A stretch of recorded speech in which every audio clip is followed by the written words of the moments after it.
ماریرے والی خالہ کنیز مدثر کے نام۔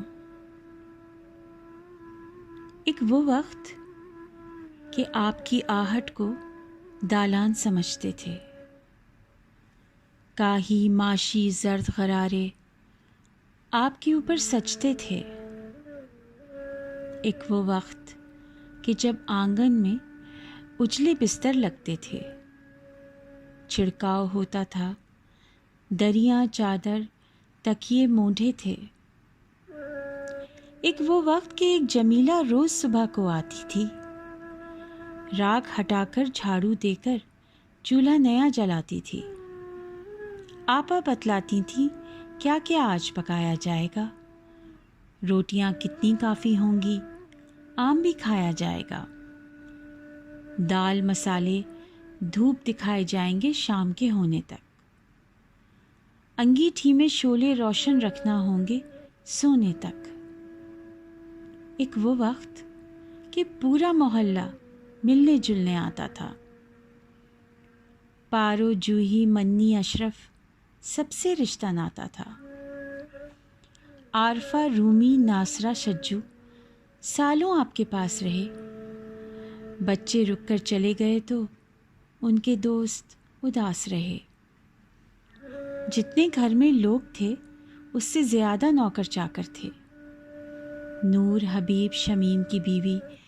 ابراہیم و گوہر تھے، کتنے ملنے والے تو بس باتیں کرنے آتے تھے، کچھ کو چائے کی عادت تھی، کچھ کھانا کھا کر جاتے تھے، سرد و گرم بحث میں شام گزر جاتی تھی لوگوں کی، شکوہ شکایت کر کے تھکن اتر جاتی تھی لوگوں کی۔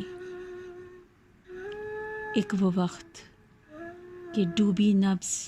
وہیں پر چودھری صاحب کی، 40 سال کا ساتھ چھٹا اور یادیں بکھری کب کب کی، باغوں میں پتے مرجھائے ایسی آندھی آن رہی، فصلیں ساری سوکھ گئیں اور بور بہت بے جان رہی، چودھری صاحب کی رخصت نے پھر آپ کے دل کو تھام لیا، آنکھیں پتھر ہو گئیں، اتنی راہ تکی اور نام لیا، اس مدت میں رکھے رکھے چائے کے برتن ٹوٹ گئے، قابوں میں بھی بال پڑ گئے، تشت کے دامن ٹوٹ گئے، بالآخر سامان سمیٹا موٹے تالے ڈال دیے، جیسے پرندوں کے پر کاٹے اور پنجرے سے نکال دیے، لیکن آج بھی اس ڈیوڑی پر دستک جیسے ہوتی ہے، سجدوں والی پٹیا پر ایک پیشانی سی روتی ہے، کمرے رستہ دیکھ رہے ہیں، کچھ محرابیں باقی ہیں، کچھ دروازے چوکھٹ پر ہیں، کچھ دالانے باقی ہیں، ڈھونڈتے ہیں آوارہ بندر اب بھی آم کی خوشبو کو، دیکھ رہے ہیں اس ویرانی حسرت دہشت اور ہو کو، آپ کی چھت اور آنگن میں وحشی چڑیوں کا ڈیرا ہے، دیواروں پر کائی جمی ہے، اونچا اونچا سبزہ ہے، اور سبزے کے بیچ چھپی ہیں آپ کی 2 روشن آنکھیں،